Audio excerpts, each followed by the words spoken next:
Bonjour à tous, merci de nous rejoindre pour une nouvelle émission de On ne vous demande pas d'y croire. Aujourd'hui c'est Lisandre, mon fils, qui nous accompagnera pour animer le chat et puis me transmettre vos questions que je poserai à mon invité dans la deuxième partie de l'émission. Alors avant de commencer cette émission, avant de vous présenter mon invité, j'aimerais bien vous parler quand même du premier partenariat que je viens de signer avec le magazine Infinité. Alors j'avais vraiment adoré la qualité de ce magazine, c'est un magazine jeune puisque nous en sommes actuellement au numéro 4, un numéro consacré entre autres au chamanisme. Vous pourrez d'ailleurs y trouver le docteur Chambon, que j'ai interviewé il y a quelques semaines. Alors bien sûr, on ne vous demande pas d'y croire, vous propose aussi de bénéficier d'un tarif préférentiel pour chaque abonnement d'un an, 4 numéros donc, en cliquant sur le lien de la description de la vidéo, dans la description de la vidéo, et en mettant le code partenaire. L'abonnement passera de 37,90 € à 32,90 €. Voilà, c'est mon premier partenaire, j'en suis ravi, évidemment. Et nous allons avancer ensemble pour vous, pour nous et pour découvrir encore plus de choses concernant ces sujets qui nous passionnent. Alors, mon invitée d'aujourd'hui, elle est auteure ou autrice. Alors, on va dire autrice, je préfère. Quand c'est une fille, ça me gêne un peu plus de dire auteur quand même. Alors, elle est coach, hypnothérapeute, psychopraticienne en relation d'aide. Voilà, je vais y arriver. Alors, son histoire, elle est incroyable. Et évidemment, elle va nous en parler sur Nous ne voulons pas d'y croire. Nathalie Balassé, bonjour et merci d'avoir accepté mon invitation. Bonjour Philippe et bonjour à tous, je suis ravie d'être avec vous. Alors, on va commencer, on va aller directement dans le vif du sujet. J'aimerais d'abord que tu me parles de toi, que tu me parles aussi de ton enfance. Je sais que tu ressentais le besoin, peut-être ressentais-tu déjà même la puissance de partir en rêverie, peut-être la puissance de la méditation. Tu en parles dans ton livre Tout à fait, c'est vrai, et ça va servir pour la suite de l'échange. exactement. C'est vrai que quand j'étais enfant, en fait, j'adorais passer des heures sur la balançoire et me balancer. Déjà, c'est vraiment, j'avais le sentiment de sentir en fait les dimensions dans lesquelles on était. Et mon frère, d'ailleurs, il me jetait des cailloux. J'ai des cicatrices au front parce que j'arrivais pas à quitter cette balançoire. Et c'est vrai que c'était une forme de méditation pour moi. Ça me faisait énormément de bien. Tu voulais De... t'échapper un petit peu? Ouais, c'est ça, c'est ça. Ça me permettait de m'échapper, c'est vrai. Hmm. Alors, est-ce qu'on peut passer directement à ta rencontre avec la maladie? Bien Voilà, sûr. on va aller directement là, parce qu'il y a plein de choses dans ton livre qui est très très émouvant. Le jour où j'ai décidé de guérir, vraiment, c'est très très touchant. Et puis, ton parcours, il est passionnant et je suis sûr que ça va intéresser beaucoup de monde. C'est pour ça que je voulais aller directement à le jour où tu as rencontré ta maladie et tes premières réactions aussi quand le verdict est tombé. Vas-y, raconte-nous un petit peu. Oui, tout à fait. Alors déjà, si je peux dire, c'est vrai que dans mon enfance, en fait, j'avais des difficultés, notamment avec ma maman, il y avait beaucoup de colère, etc. Et du coup, ça m'a rendu beaucoup triste. Et c'est vrai que, en fait, tous ces événements-là, mais il n'y a pas que ça, et aujourd'hui, j'adore ma maman, d'ailleurs, je suis sûre qu'elle va nous regarder, et je lui envoie beaucoup d'amour. Mais tout ça, ça favorise la maladie. La maladie, ça n'arrive pas par hasard. D'ailleurs, la maladie, c'est le mal à dit, le mal à dire ou l'âme a dit. Mmh. Hein. Parce que notre âme aussi, elle nous dit aussi quand elle n'est pas d'accord, quand on fait des choses qui ne sont pas en accord avec l'énergie et ce pourquoi on est venu sur Terre. Donc c'est vrai que, alors pour répondre à ta question, Philippe, effectivement, quand on m'a annoncé mon diagnostic, je pouvais pas rester plus de 3 heures assis, debout, allongé, tellement je souffrais. Donc, je souffrais énormément. Je passais 10 à 15 jours sous morphine. Ensuite, quand j'ai accouché de ma fille, parce que là, quand j'ai eu le diagnostic, je suis enceinte. Mmh. Et la grossesse a accéléré les symptômes de manière incroyable. Donc, je souffre de spondylarthrite ankylosante, sauf que, comme j'ai vu des rhumatos qui me disaient, bah, peut-être que c'est pas ça, Mmh. vous êtes enceinte, ça trouble tous les résultats, donc peut-être que c'est pas ça, bah, je m'accrochais à cet espoir, évidemment. Par contre, donc, quand j'accouche de ma fille, Maëlle, eh bien, je vais voir en urgence un rhumato après 3 semaines parce que j'ai 41 de fièvre et puis que je suis vraiment pas bien. Et ben, le rhumato, il confirme le diagnostic en prenant le téléphone Ouais. de de mon docteur, en me disant, voilà, vous pouvez me donner le téléphone de votre médecin. Je dis oui, je suis en face de lui et il ne me parle pas à moi, il parle au médecin en disant, voilà, nous sommes face à un cas de spondylarthrite ankylosante sévère, Floride exactement. Donc maintenant, il va falloir remettre à jour tous les vaccins la semaine prochaine et la semaine d'après, elle commence sa première piqûre de biothérapie et il lui en faudra une par semaine. Pour ceux qui connaissent la biothérapie, c'est un remède de cheval, j'ai envie de dire. En fait, ça éteint complètement le système immunitaire. Voilà. Et une par semaine, c'est beaucoup. Normalement, c'est plutôt une tous les 15 jours. Enfin, moi, ce qui m'a choqué dans ton livre, quand tu décris la scène, c'est le manque d'humanité du docteur. Complètement. Bah oui, je pense que c'était un médecin qui arrivait à la retraite. Il avait envie d'arriver vite à la retraite et peut-être qu'il avait perdu un peu son humanité à force de voir des gens qui souffrent. Bah après, il y a un jeune, il n'a pas plus d'humanité. C'est encore pire. C'est encore pire. Là, je suis hospitalisée pendant une semaine à l'hôpital. Je vais peut-être pas le citer. Et le médecin, donc ça fait une semaine que je l'attends. J'ai mon VSL qui m'attend. J'ai demandé à le voir depuis 8 jours que je suis là. Et il arrive, enfin, les infirmières me disent, bah, c'est bon, il arrive. Et en fait, il y a 12 étudiants qui rentrent et lui derrière. Et il ne me parle pas à moi. Il parle aux étudiants en disant, voilà, on est face à un cas qui résiste à tous les traitements. Donc, on ne sait pas trop comment faire avec elle. Bref, on va peut-être lui mettre un autre anti-TNF-alpha, alors que ça faisait déjà 2 que je testais qui étaient totalement inefficaces.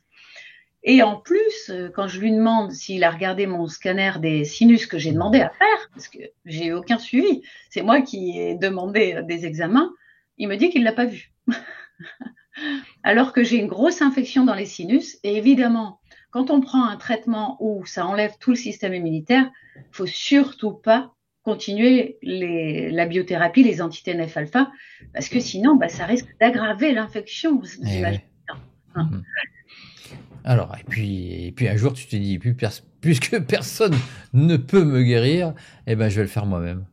Exactement, tout à fait. Ouais. Mais avant, il y a quand même un combat avec la douleur que tu décris très très bien dans le livre. D'ailleurs, on souffre quand on lit le livre. Hein.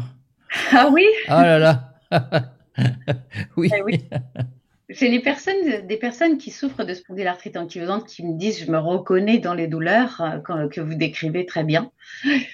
Et les personnes qui souffrent pas de spondylarthrite et qui souffrent de maladies me disent, ça me fait énormément de bien de vous lire parce que en fait, c'est vrai qu'on se rend compte qu'on a la capacité de pouvoir reprendre le contrôle de notre santé. C'est vrai. Ce que j'ai envie de dire, c'est que effectivement, moi, quand j'ai fait confiance d'abord à la médecine, mais quand j'ai vu que de toute façon, aucun traitement ne pourrait me guérir, la seule personne qui pourrait le faire, c'est moi. Et surtout, j'ai envie de dire aussi le moteur qui a été d'une efficacité remarquable pour moi, c'est que j'ai 2 filles. Et quand on m'a dit qu'elles avaient un risque sur 2 de l'avoir, j'ai dit qu'il fallait que je fasse le chemin, que si un jour ça leur arrivait, eh bien, elles verraient que j'avais guéri. Et donc, en fait, voilà, moi, à partir du jour où j'ai décidé de guérir, et c'est pour ça qu'il s'appelle comme ça, mon livre, je n'ai eu de cesse que de chercher. Ça a duré des années quand même. Hein. Oui, c'était pas un long fleuve tranquille non plus. Ah non, exactement. Puis ça a été beaucoup de sources d'inquiétude, j'ai envie de dire, pour mon mari, qui, lui, était à côté de moi, me voyait souffrir, m'entendait la nuit. Et ça, c'est lui qui me l'a dit ensuite, gémir de douleur, parce que le peu de temps où j'arrivais à dormir, donc je me rendais pas compte, mais en fait, j'avais tellement mal que je gémissais de douleur dans mon sommeil. Donc ça a été très dur pour lui. Alors, quelle décision tu as prise Qu'est-ce que tu t'es dit du jour au lendemain où tu dis je vais arrêter, maintenant je vais me guérir moi-même? Parce que je veux bien qu'on se dise, oh, je veux me guérir moi-même, mais vers qui me tourner? Vers moi, vers mon inconscient? Je vais essayer de m'auto-guérir. Qu'est-ce que tu as pris comme décision? Hmm. Alors, j'ai pris la décision déjà que j'allais guérir. J'ai dit à tout mon entourage et à mon mari aussi qu'il fallait qu'ils arrêtent de me voir perdue, parce que c'est ce que je voyais dans leurs yeux. Mhm. La pauvre, elle est fichue, c'est fini pour elle. Et donc, il y avait beaucoup d'inquiétudes pour mon mari, pour mes filles, etc. Et je leur ai dit, à partir d'aujourd'hui, vous allez me voir guérie. Déjà, ça a été une étape hyper importante et je tiens à le dire pour les gens qui nous regardent. Mais tu voulais créer un égrégore positif pour toi, c'est ça? Exactement, c'est ça. Vous savez, en fait, quand on est malade et que les gens pensent à nous et qu'ils nous voient malades et qu'ils se disent, la pauvre, elle est fichue, qu'est-ce qui va se passer? Eh bien, en fait, ça nous envoie des ondes négatives. Quand j'ai dit ça à ma famille et à tout mon entourage, c'était comme une chape de plomb qu'on m'enlevait du dessus de la tête. Un peu comme si ça me donnait des ailes. Bien sûr, il y avait toujours la douleur, j'étais toujours pas bien. Par contre, après, quand on prend la décision de guérir, il y a des synchronicités qui se mettent sur notre chemin. C'est là que ça a commencé un petit peu le rapport avec l'invisible, ton contact avec des choses un peu bizarres. Exactement, c'est ça, tout à fait. En fait, c'est vrai que j'avais en plus, moi, ce que je voulais pas, c'était me tourner vers des médias, des groupes Messenger ou autres, où je voyais, parce qu'on m'avait dit surtout, inscris-toi sur des groupes de gens qui ont la spondylarthrite. Mais je suis restée, mais même pas une journée. Parce que quand j'ai vu les messages négatifs que véhiculait le groupe, je me réveille ce matin, j'ai l'impression que je suis passée sous un train, j'ai mal là, etc. Et zéro solution. J'ai dit non, mais. Donc, il fallait en fait que j'ai un moteur. Et en allant voir un acupuncteur, il m'a donné un livre d'une personne qui avait guéri, Norman Cousins. Et lui, il a guéri avec de la vitamine C. C'est comme ça que j'ai commencé. Il avait 60 grammes de vitamine C en intraveineuse, parce qu'aux États-Unis, c'est autorisé. Et il a guéri comme ça. Alors qu'il était condamné. Il avait plus que 6 mois à vivre. Il était en permanence sous morphine, lui. Ouais. Alors que moi, j'étais sous morphine entre 10 à 15 jours par mois. J'étais à moitié. C'est déjà pas mal. C'est déjà pas mal, exactement. Ça, c'est sûr. Et alors, tu as tout arrêté d'un coup? Tous les médicaments? Ouais, j'ai tout arrêté. Ouais. Parce que, en plus, je parle le langage des oiseaux. Le langage des oiseaux, c'est un langage qui s'attache aux sonorités. Et si tu écoutes morphine, c'est mort in fine. Donc, mort à la fin. Effectivement, c'est un traitement qu'on donne en fin de vie. Et en fait, je me suis rendu compte que quand j'étais en crise inflammatoire, donc là, je pouvais même plus me lever parce que je tenais pas debout tellement que je souffrais. Je souffrais vraiment le martyre pendant 1 ou 2 jours. Et d'un seul coup, mon corps fabriquait de l'endorphine. Et là, on entend endort in fine. Et c'est ce qui se passait. Je m'endormais. Et ça m'a permis de voir aussi tout le langage que j'avais vis-à-vis de moi. T'es bonne à rien, tu sers à rien, tu peux même pas faire à manger à tes enfants, t'es pas une bonne épouse, etc., etc. Et de modifier aussi ce discours que j'avais, qui était inconscient au début, que j'entendais pas. Je me le disais, mais je l'entendais pas.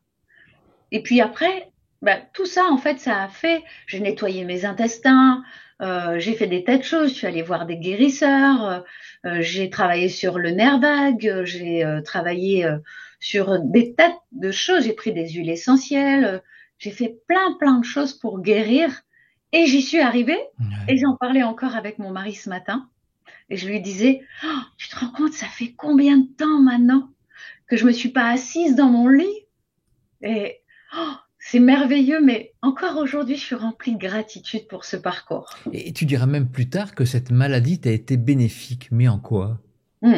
Bien, en fait, cette maladie, elle m'a réellement permise de m'aimer comme je suis.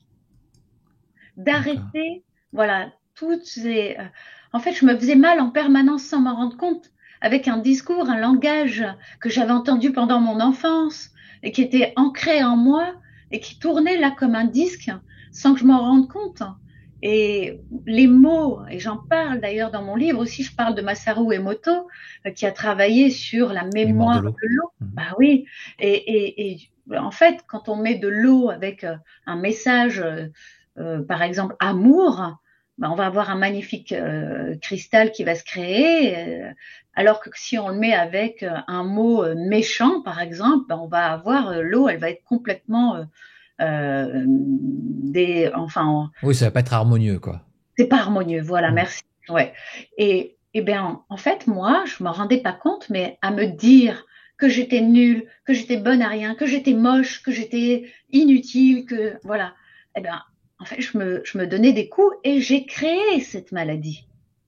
C'est ça qu'il faut bien comprendre pour les personnes qui nous regardent, et je m'excuse déjà d'avance si je froisse certaines personnes qui sont malades, mais je me suis rendu compte de ça et c'est ce qui m'a permis de guérir. Je me suis dit que j'avais créé cette maladie, mais l'avantage, que quand on en prend, quand on s'en rend compte, c'est qu'on se dit que si on l'a créée, eh bien, on va pouvoir faire le chemin inverse et donc guérir. Ah, le plus dur, c'est peut-être d'en prendre conscience, Oui, de savoir pourquoi cette maladie est apparue. bah oui, c'est ça. Parce qu'on est dans une société où la maladie, c'est la faute à pas de chance. Mhm. Alors que c'est pas vrai. La maladie, c'est nous qui nous la créons. Alors on va dire oui, il y a des épidémies, des choses comme ça, etc. Oui, c'est vrai, mais quand même, il y a des émotions qui sont rattachées. Mhm. Par exemple, quand il y a la varicelle, varicelle, ça veut dire celle qui varie. Mhm.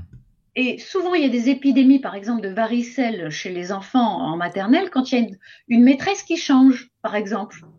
Ah bon? Alors, Je sais pas. voilà, et c'est celle qui varie. Elle va changer soit d'attitude ou alors elle va être remplacée par une autre, par exemple. Et paf, les enfants, ils adoraient leur maîtresse et clac, ça va déclencher la varicelle. Alors, oui, tous les enfants vont pas faire la varicelle et pour cause, parce que tous vont pas avoir le même ressenti. Il y en Mhm. a d'autres qui vont dire, ah bah moi, la maîtresse d'avant, je l'aimais pas, donc celle-là, elle me va bien. Et du coup, il n'y a pas de varicelle qui se déclenche. Mhm. Hein. Alors, toi, tu dis que donc c'est nous qui la créons, cette maladie, Ouais. mais est-ce que tu peux, il peut arriver aussi que c'est une maladie qu'on ait demandé peut-être en s'incarnant pour surmonter et pour aller pour surmonter cette expérience de la maladie. Est-ce Bien. que il y a ça aussi? Excellente question, je te remercie de la poser. Oui, parce que comme je le disais tout à l'heure, la maladie, c'est l'âme, a dit. Eh oui.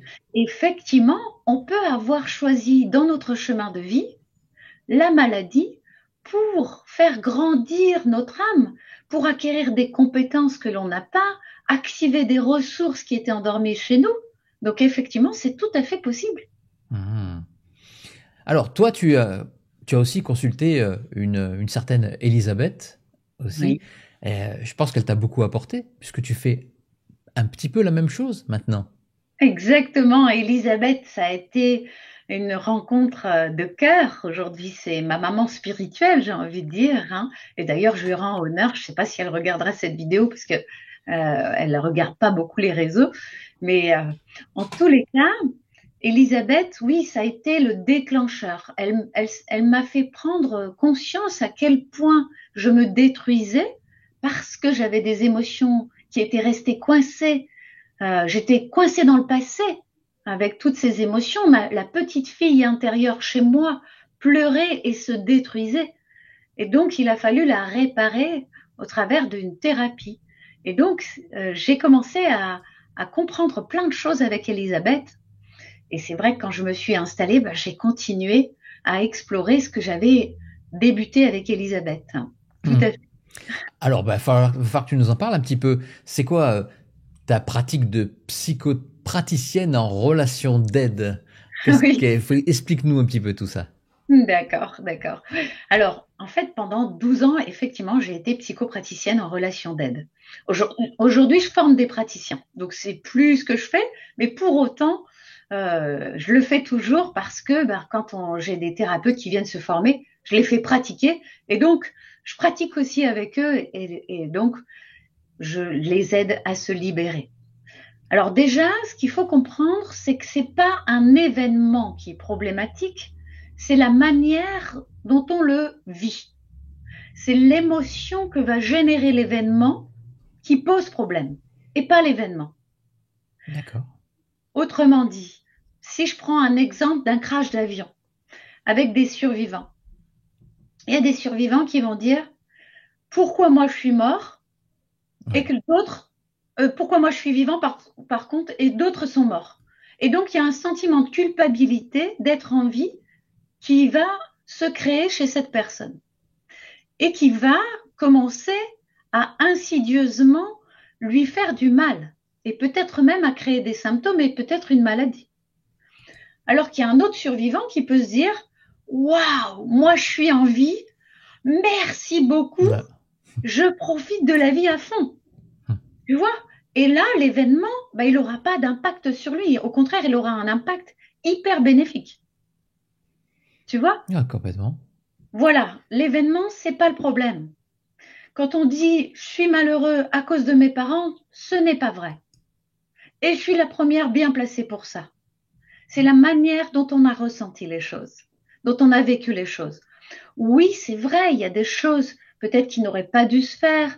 Moi, j'ai pris des claques, par exemple, très souvent, des fessées. J'ai eu, voilà, pas mal ma maman qui elle-même avait été humiliée dans son enfance, créait aussi des humiliations pour nous, ses enfants. Bon, et on peut pas lui en vouloir parce qu'en fait, on ne fait que répéter des schémas. Oui, ça vient de ta grand-mère même en plus. Mais voilà, ça vient de plus haut, etc. Voilà. En fait, tout ce que l'on vit, ce n'est que le théâtre de ce qui a été vécu plus haut. Et ce qui a été vécu plus haut, ça a toujours été pire que ce qu'on a vécu nous. C'est ce que j'apprends aux praticiens que je forme. Voilà, c'est ce que je disais hier aussi avec mon invité d'hier. On a parlé aussi des maladies. Hein. C'est une médium, c'est Anne-Hélène. Et je disais, il faut pas rajouter de casserole, quoi. Parce qu'il est possible d'en rajouter aussi. Voilà. Complètement.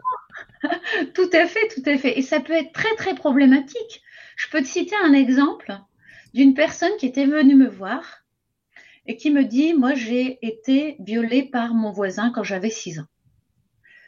Je lui dis, en fait, elle me l'a pas dit vraiment. Elle venait pour une autre problématique, mais comme j'ai une technique qui fait parler l'inconscient, je lui dis, là, il y a une couleur violette. À mon avis, le violet, ça vient parler de viol ou violence dans l'émotion. Tu sais, je lui fais ressentir l'émotion, à quel endroit elle le ressent. Et elle me dit, c'est dans mon ventre et c'est violet. Je lui dis attention, parce que dans le ventre, ça veut dire que c'est une mémoire qui se transmet de ventre à ventre. Donc, transgénérationnel. Violet, c'est la couleur soit du viol, soit de la violence. Ça vous parle? Elle me dit oui. Mais elle me dit, je venais pas vous parler de ça, mais effectivement, j'ai été violée quand j'avais 6 ans par mon voisin. Bon, je lui dis, écoutez, il va falloir qu'on coupe le schéma transgénérationnel parce que vous avez des filles et ça risque d'être très problématique. Elle me dit, qu'est-ce que vous voulez dire? Elle était dans un état pas possible, la pauvre, et je comprenais pas pourquoi, et vous allez comprendre. Et elle me dit, qu'est-ce que vous voulez dire? Je lui dis, si on coupe pas cette mémoire, quand on met au monde nos enfants, on met au monde toutes nos mémoires. Et donc, vous avez plusieurs filles, évidemment, elles se partagent les mémoires. Mais il y en a une qui peut prendre la mémoire de viol. Elle me dit, comment ça? Elle me dit, vous savez, j'ai une fille qui s'est fait violer. Ah, purée. Et qui est en hôpital psychiatrique et qui ne veut plus me parler parce que elle a été prise en charge et les personnes qui l'ont prise en charge lui ont dit si tu as été violée, c'est parce que ta mère t'a raconté le viol qu'elle a vécu elle aussi quand elle était enfant et c'est à cause de ça que ça t'est arrivé. Et donc elle ne veut plus parler à sa mère. Alors que ça n'a rien à voir.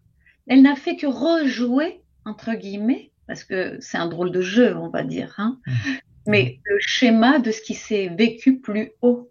D'accord. Alors, dans ta pratique, tu associes des émotions à des couleurs, c'est ça?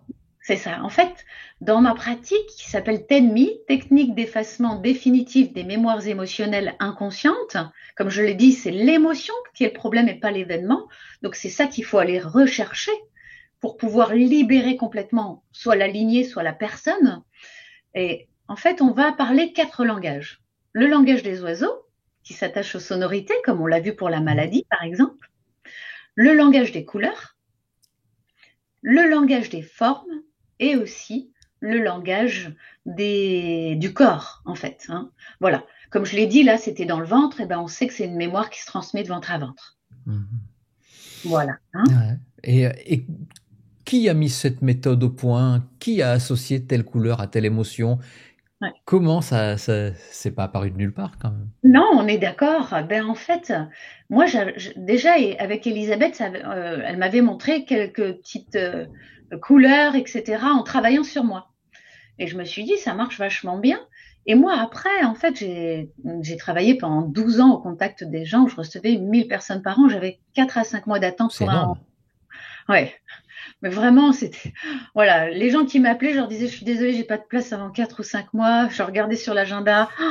Et c'était très douloureux. C'est pour ça qu'aujourd'hui, je forme des praticiens, parce que je veux créer des relais. Parce qu'elle est très efficace, cette technique. C'est vrai que ça change fondamentalement les choses. Et donc, en travaillant avec les gens qui venaient me voir, je vais dire des clients, parce que je ne veux pas dire patient pour ne pas être assimilé au milieu médical. Je ne veux choquer personne en disant client, mais en relation d'aide, on a le droit de dire client. Et donc, en fait, j'avais des milliers de clients qui venaient me voir par an, et du coup, je m'apercevais que telle couleur, c'était associé à telle émotion, que telle forme, ça voulait dire telle chose. Que j'ai beaucoup étudié le décodage biologique et donc les mains, par exemple, ça vient parler de l'avenir parce que c'est deux mains en un seul mot. D'accord, vous voyez hein voilà, les jambes, c'est ce qui nous fait avancer dans la vie. Donc quand il y avait des formes, par exemple, vous voyez, je travaille beaucoup aussi avec les enfants, je leur fais dessiner un bonhomme, ils me disent tout ce qui se passe à la maison. Dessine par exemple des jambes en bleu, le bleu, on le sait, c'est une peur bleue. Ah ben, je suis habillé en bleu là. Ah oui, mais et pas des fois, en bleu comme ça. Et j'avais les cheveux bleus. C'est vrai. Les cheveux, c'est je veux, tu vois, dans le langage des oiseaux, tu vois.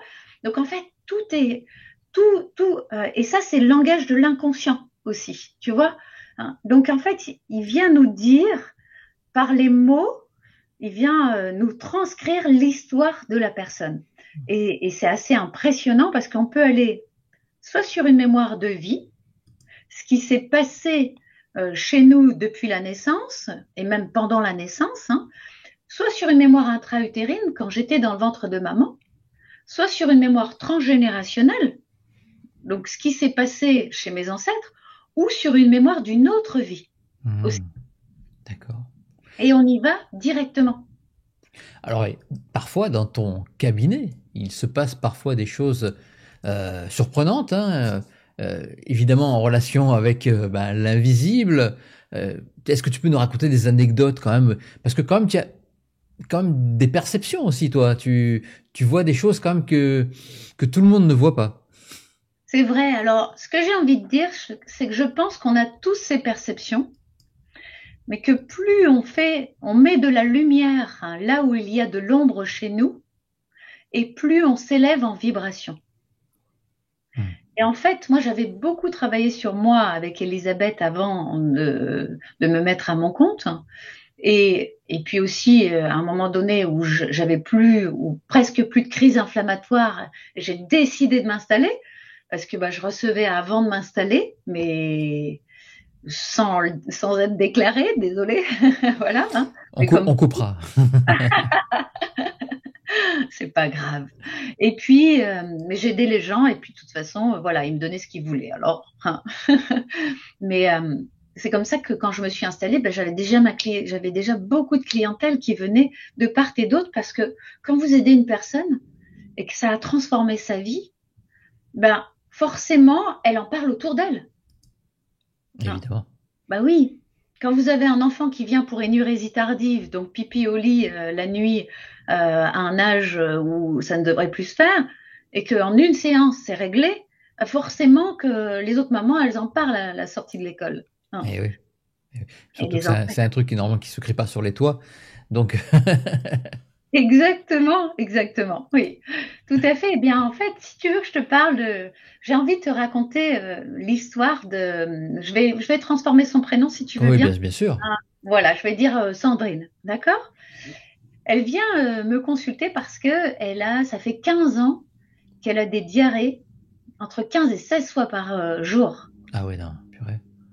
C'est l'horreur pour elle. Elle a fait tout le parcours médical. Personne, absolument personne, lui dit il y a quelque chose d'anormal chez vous. Par contre, moi, comme évidemment j'ai soigné mes intestins, à l'époque j'ai ouvert un cabinet d'irrigation du côlon dans ma région. Et donc j'avais employé une personne qui travaillait pour moi et qui faisait les irrigations, parce que moi je faisais les consultations. Et un jour, donc cette personne m'appelle en me disant Nathalie, il y a un problème là. J'ai reçu Sandrine et donc elle souffre de diarrhée. Effectivement, l'irrigation, ça peut résoudre la problématique des diarrhées. Mais elle me dit là, par contre, ça s'est pas bien passé du tout. Il faut absolument, à mon avis, c'est pour toi. Elle me connaissait bien, elle avait raison. Et donc, elle m'envoie cette personne.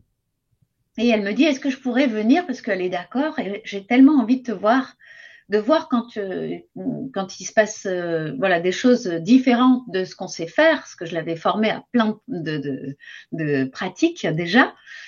Et donc, je lui dis, bah écoute, viens. Et donc, elle vient un matin, donc je la reçois plus tôt encore, je la rajoute dans mon agenda. Je recevais déjà beaucoup de monde dans la journée. Et effectivement, bien, je regarde ce qui se passe chez elle énergétiquement, parce que oui, je travaille aussi sur le plan énergétique. Et je fais d'ailleurs des formations à ce sujet-là aussi. Et là, je vois que cette personne, elle a ce qu'on appelle une entité. Hein. Donc, pour les personnes qui nous regardent et qui se demandent ce que c'est une entité, bien c'est une âme de quelqu'un qui est décédé, mais qui n'est pas passé dans l'au-delà. Et donc, elle porte en elle cette entité. Là, c'était le cas. Parfois, elles s'agrippent à nous, parfois, elles sont avec nous. Et là, cette personne, depuis 15 ans, elle avait chopé, entre guillemets, cette entité. Et Quoi. toi, tu la voyais ou tu la ressentais, cette Alors, en entité? fait, moi, déjà, j'ai des ressentis, c'est vrai, mais je valide toujours tout, je regarde toujours tout avec le pendule quand même. Et là, je regarde au pendule et poum, alors là, c'était sûr. Bon, donc je lui dis, bon, ben, va falloir enlever cette entité. Et donc, ben, je commence à faire un protocole pour prendre contact avec l'entité. Et effectivement, bien, l'entité se présente à moi. Donc, c'est une personne qui, à ce moment-là, a une enfant de 8 ans. Et c'est une petite fille de à peu près 8 ans qui se présente à moi Ah ouais. avec un espèce de pyjama rayé et un espèce de bonnet, enfin, pas un bonnet, comme un béret, vous savez, comme dans les camps de concentration. Ah oui. À ce moment-là, une tristesse infinie dans la pièce, vraiment incroyable. Ma praticienne qui était dans la pièce pleurait. Elle me dit, après elle m'a dit, j'avais qu'une envie, c'était de partir de la pièce tellement c'était insoutenable.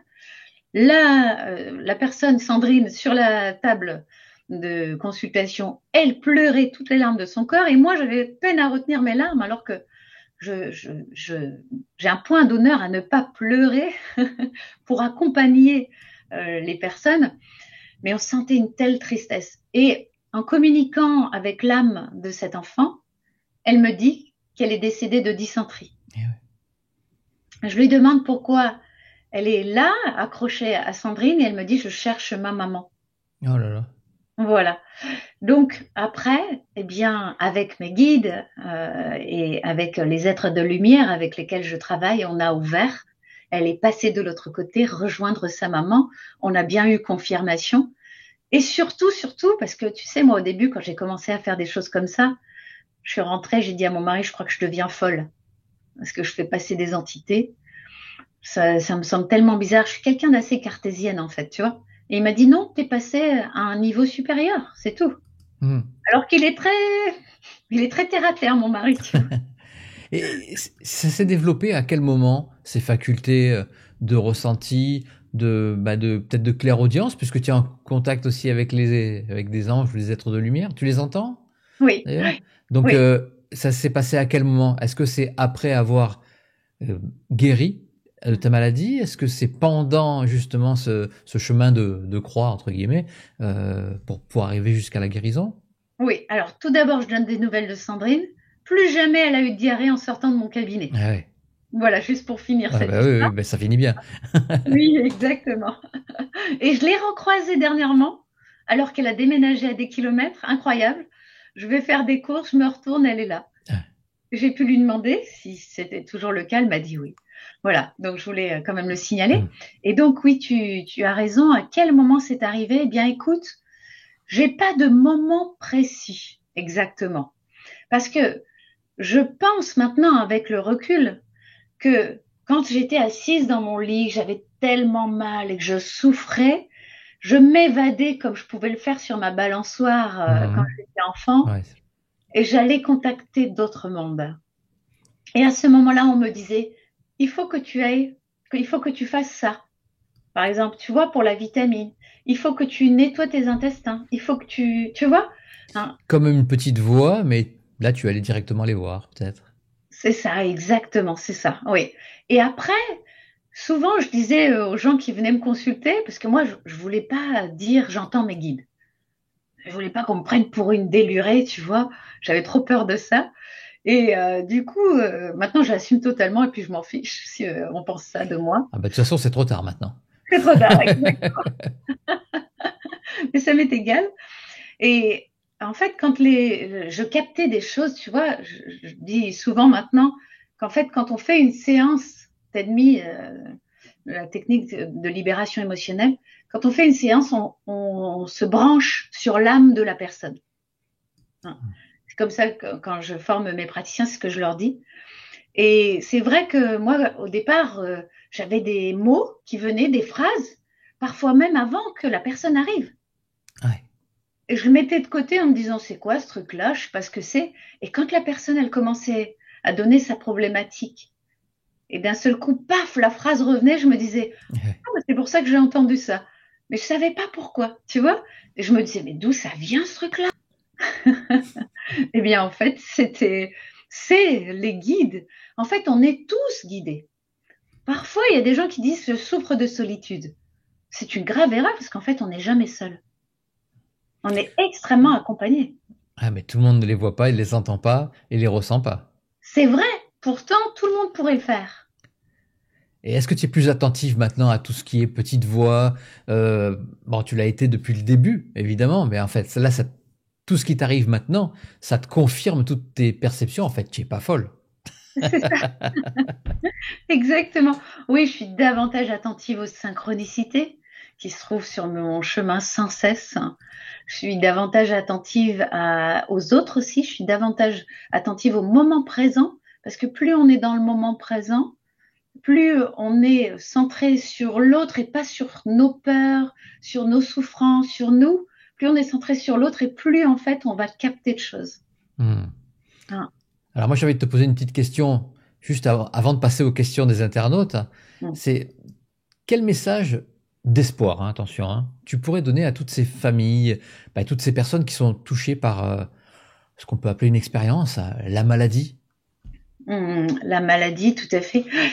Eh bien, déjà, ce que je voudrais leur dire, c'est effectivement, de toute façon, j'aurais que donné un message d'espoir. Ça, c'est Je m'en clair. doute. Ah oui, c'est sûr. Parce que c'est pas possible autrement. Parce que pour moi, en fait, la maladie, elle touche notre corps, mais avant de toucher notre corps, elle est dans nos corps subtils, hein, tout autour de nous, et elle se rapproche petit à petit pour venir s'engrammer. Mais ce qu'il faut retenir, c'est que ce qui ne s'exprime pas s'imprime.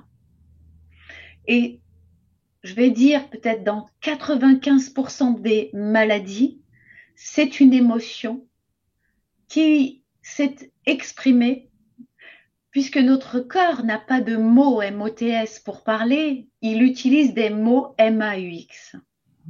Et donc, il s'exprime par la maladie. Donc, le message d'espoir, c'est de dire, OK, vous êtes malade, je le sais, je suis passée par là, c'est terrible. Mais à la fois, est-ce que plutôt que de se dire, ben, c'est terrible, il n'y a rien à faire, de se dire, c'est terrible, mais quel est le cadeau derrière ça?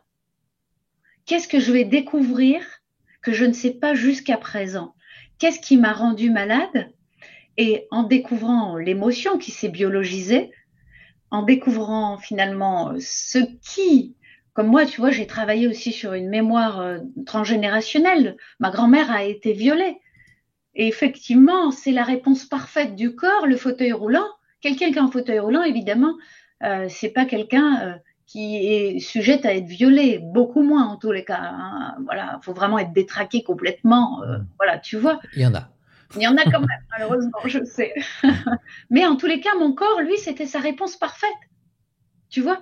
Et si j'avais travaillé uniquement sur l'alimentation, sur mon corps, sur la respiration, sur mes intestins, sur les vitamines, sur tout ce que j'ai fait autour, et pas du tout sur l'émotionnel et l'émotion du transgénérationnel qui me rendait malade, je ne pense pas que j'aurais guéri. Donc en fait, j'ai envie de dire à ces personnes, écoutez, rien n'est perdu. Soyez déjà, la première chose que vous pouvez faire pour vous, c'est de vous dire, ben finalement, je vais guérir parce que je prends la décision aujourd'hui. Je vais guérir, je sais pas comment je vais faire. Je sais pas ce que je devrais faire pour ça, c'est ce que je me suis dit, moi. Mais par contre, je vais guérir. Si vous vous voyez déjà guéri, c'est-à-dire si vous changez de voie. Parce que moi, je me voyais dans le fauteuil roulant, tu vois. C'est ce qu'on appelle des dimensions quantiques. Hein. On a un champ des possibles devant nous. Et tant que je me voyais dans le fauteuil roulant, j'allais de plus en plus mal. Et j'ai eu l'ordonnance pour le fauteuil roulant. Parce que c'est ce que m'avait prédit ce médecin.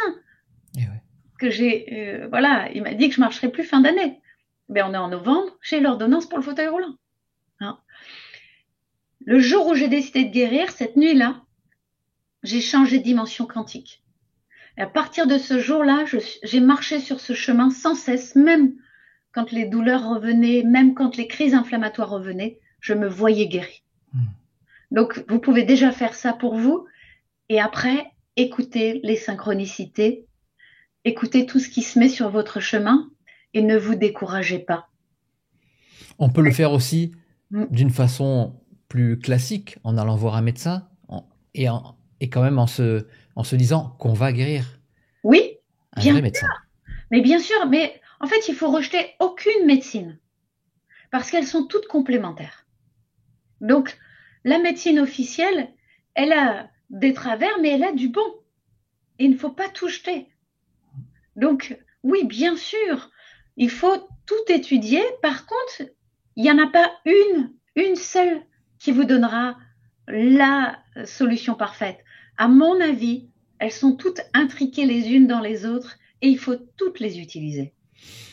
Ok, ben maintenant on va passer d'abord à l'actualité de On ne vous demande pas d'y croire avant de passer aux questions des internautes. Donc d'abord je vais vous parler un petit peu des ateliers que nous organisons avec On ne vous demande pas d'y croire. Donc le samedi 9 mars à 15h, de 15h à 19h à l'atelier de France Gauthier. Alors pour s'inscrire sur l'atelier de France Gauthier, l'écriture inspirée, il faut aller soit sur son site internet, soit dans le lien qu'il y a dans la description de cette vidéo, voilà, donc ou sur Facebook aussi, le Facebook de la chaîne, vous pourrez trouver le lien de France Gauthier, de l'atelier de France Gauthier, l'écriture inspirée. Alors ce que vous allez trouver dans cet atelier, par des enseignements, c'est elle qui le dit, par des enseignements et différents exercices simples mais puissants, vous pourrez explorer le contact avec la partie la plus vaste de votre être, ce qui ouvre un champ d'exploration de tous les possibles. Voilà, je vous ai dit pour vous inscrire, donc vous allez soit dans la description de la vidéo où il y a le lien, ou sur le Facebook de la chaîne On ne vous demande pas d'y croire. Le 22 mars, l'atelier de Patricia Pénaud, activer les 24 portes de conscience du treillis magnétique. En déverrouillant et en ouvrant ces portes, nous permettons à l'énergie de ce que nous sommes dans d'autres plans de circuler dans l'ensemble du treillis magnétique, nous aidant à augmenter notre fréquence vibratoire et notre présence sur la planète. Alors, si vous voulez en savoir plus, parce que c'est vrai que c'est un petit peu flou, il faut aller sur le site internet de la chaîne, on ne vous demande pas d'y croire.fr, et vous avez une vidéo où Patricia, elle explique tout. Le 27 mars et le 28 mars, c'est l'atelier de Jean-Marie Muller que j'ai reçu il y a pas longtemps. intitulé Les émotionnautes. Alors dans le contexte, c'est ce qu'il dit, hein, dans le contexte actuel, avec les crises successives que nous traversons, nous sommes de plus en plus touchés, voire submergés par nos émotions. Stress, angoisse, déprime, burn-out, mécontentement, frustration deviennent le quotidien pour beaucoup. Alors comment faire pour mieux les vivre, ces émotions? Jean-Marie Muller vous donnera les outils simples et efficaces pour les apprivoiser avec des jeux ludiques. Avec lui, c'est toujours très très ludique. C'est avec le sourire. Voilà, moi j'adore Jean-Marie. Alors nous allons ensemble découvrir la fluidité et la libération émotionnelle. Et si vous voulez en savoir plus, évidemment, comme je vous le disais tout à l'heure, il faut aller sur le site internet on ne vous demande pas d'y croire.fr où vous trouverez en plus les vidéos de présentation de chaque atelier. Et puis la grande nouvelle, évidemment, c'est le deuxième festival On ne vous demande pas d'y croire qui est arrêté le 18, 19, 20 mai 2024. Toujours avec un nombre incroyable d'invités. Il y en a tous les jours qui se rajoutent. Des conférences, des concerts, des dédicaces, des interviews. Plein de choses. C'est un peu le Euro Disney du bien-être. Alors l'événement aura lieu à Mérigny, donc je vous dis près de Lille. Hein, c'est le 18, 19, 20 mai. Et le lien de la réservation est dans la description de la vidéo. Et puis on vient vous voir aussi, évidemment. Donc c'est quand? C'est très très bientôt. Hein, le 21 mars, nous serons à Paris pour signer, pour faire des dédicaces de notre dernier livre, Le scientifique face à l'invisible. Laurent Jacques et moi, on sera là pour dédicacer nos livres. Donc la librairie L'Inconnu à Paris, ça sera à partir de 17h30, le 21 mars. Donc le 22 mars, nous serons à Caen, à la librairie L'Eau Vive. Pour signer toujours, hein, pour dédicacer notre ouvrage, Le scientifique face à l'invisible. Si vous voulez apporter aussi, parce qu'on ne vous demande pas d'y croire aussi, hein, évidemment, on sera là et je vous le signerai, on vous le signera avec grand plaisir. Et le 23 mars, nous serons à Hérouville-Saint-Clair, au restaurant L'Élysée, c'est près de Caen, hein, pour une conférence suivie aussi d'une séance de dédicace. Et puis je vous rappelle aussi le partenariat que nous avons avec le magazine Infinité et l'offre dont vous pouvez bénéficier pour chaque abonnement d'un an. 4 numéros en cliquant sur le lien dans la description de la vidéo et en mettant le code partenaire. L'abonnement passera de 37,90 € à 32,90 €. Et pour finir, je vais vous présenter une nouvelle rubrique. Bon, elle commence à peine, hein, c'est vraiment en bêta test en ce moment. Une nouvelle rubrique, un espace de communication dédié aux éditeurs qui souhaiteraient mettre en avant un livre de leur collection. Ça s'appelle le coin des éditeurs. Et là, évidemment, je n'ai mis que ma vidéo, la vidéo où on parle de notre livre, Le scientifique face à l'invisible. Mais voilà, donc bientôt, il y en aura plein.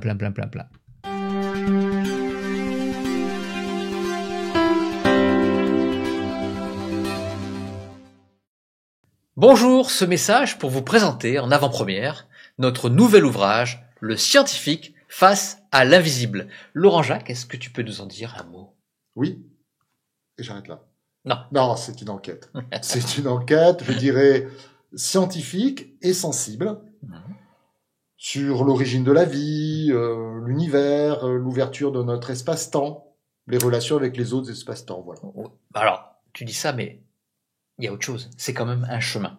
C'est un chemin, le chemin d'un scientifique, ex-chercheur au CNRS, très très matérialiste, voire moqueur, suivez mon regard, et qui découvre les mondes invisibles. Oui, bon, tu as raison.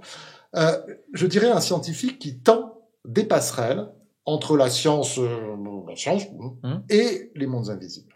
Et j'ajouterai que l'ouvrage a été préfacé par Philippe Guillemant, qu'il a beaucoup apprécié, et c'est un honneur. Alors, c'est vraiment un honneur. Alors, rendez-vous le 14 mars pour la sortie officielle, mais vous pouvez déjà le précommander, alors n'hésitez pas et vous ne serez pas déçus, je vous l'assure. On vous embrasse. Bisous.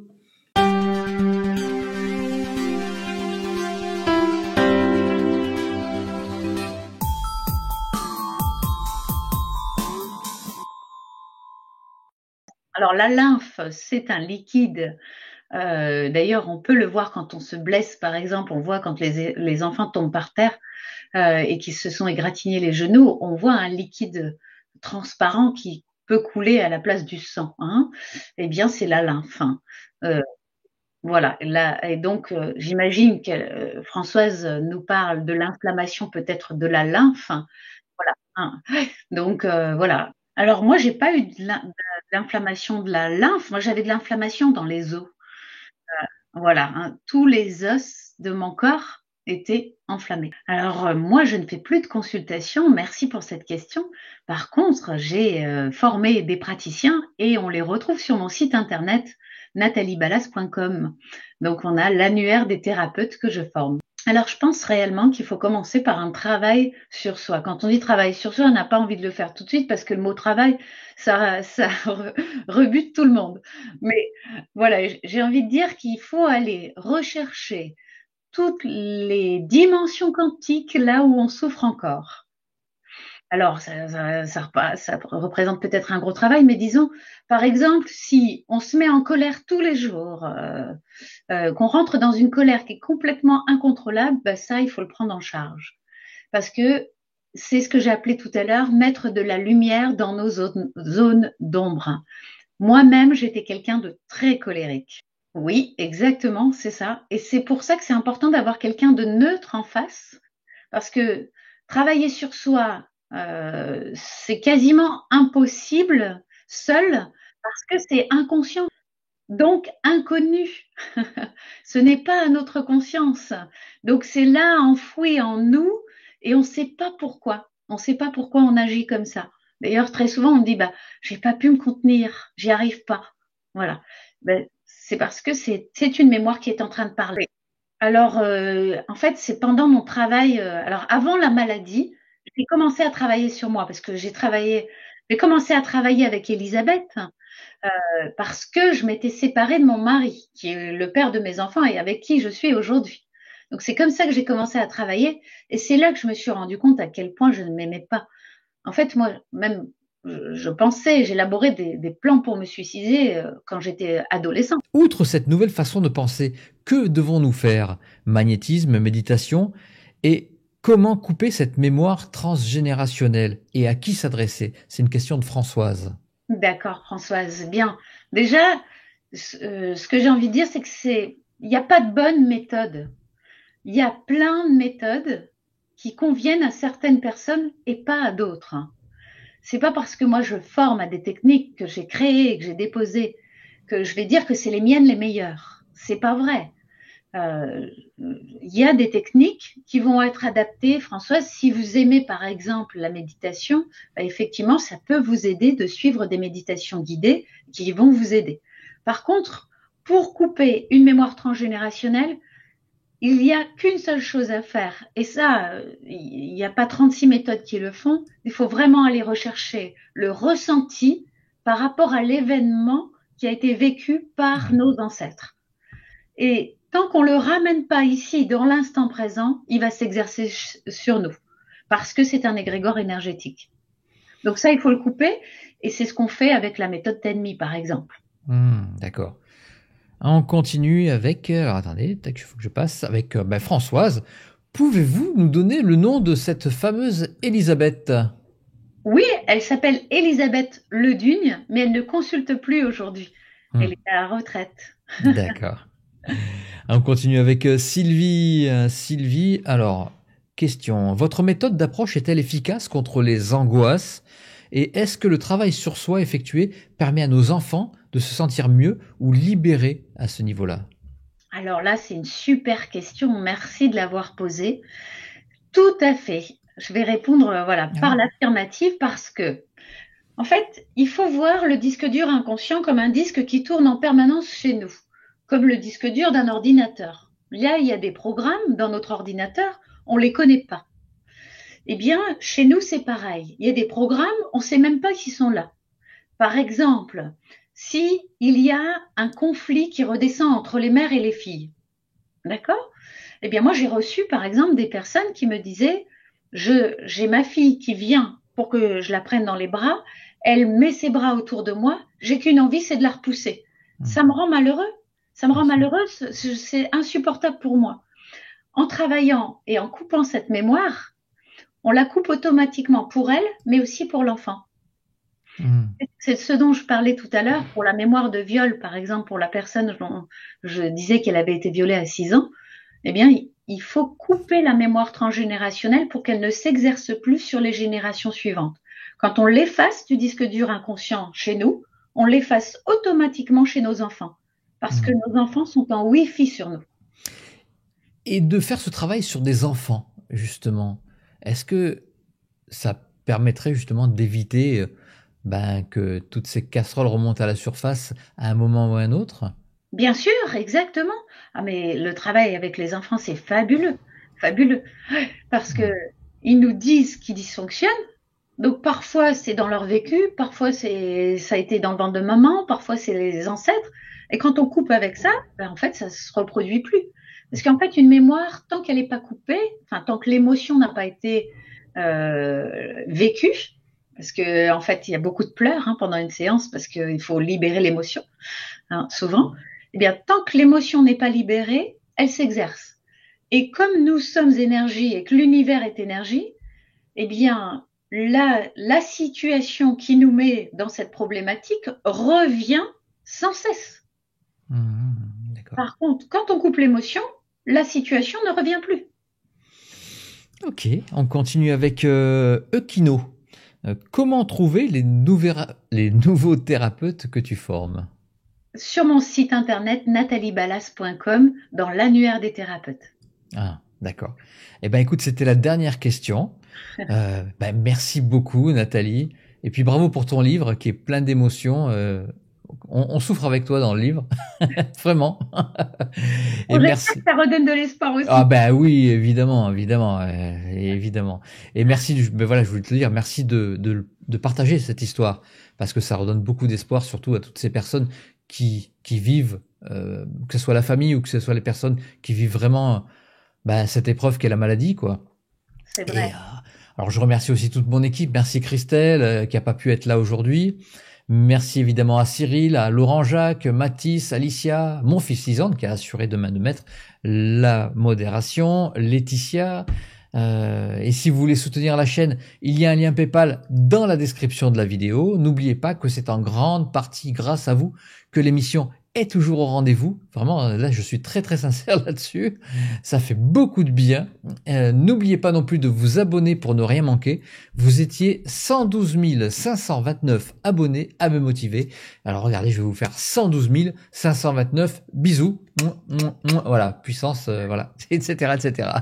Et je vous donne rendez-vous lundi 11 mars à 18h30 avec Cyril Gaillet. Avec lui, nous parlerons hypnose régressive et inconscient, justement. Et puis Nathalie, maintenant je peux te laisser le mot de la fin. Bien, en tous les cas, merci à toi, Philippe. Merci beaucoup pour ce que tu fais parce que c'est très important. C'est nécessaire à l'évolution. Et vraiment, moi déjà, si j'ai écrit ce livre, c'est pas pour moi, c'est pour aider mon prochain. Parce que je veux contribuer à créer un monde meilleur. C'est vraiment ce qui m'anime tous les jours. Et je suis certaine qu'on peut le créer. J'en suis sûre. Je suis sûre qu'on peut vraiment vivre dans un monde de partage, de paix et d'amour. Et on est en phase de transition. Donc, tu contribues à ça et je te remercie énormément. Allez, on a confiance à la puissance créative de l'être humain. Exactement. Donc, merci aussi à Lisandre pour avoir modéré. Merci aussi à toutes les personnes qui étaient là avec nous et toutes celles qui vont nous regarder. Et j'envoie beaucoup d'amour à chacun d'entre vous. Merci beaucoup Nathalie, je vous embrasse tous.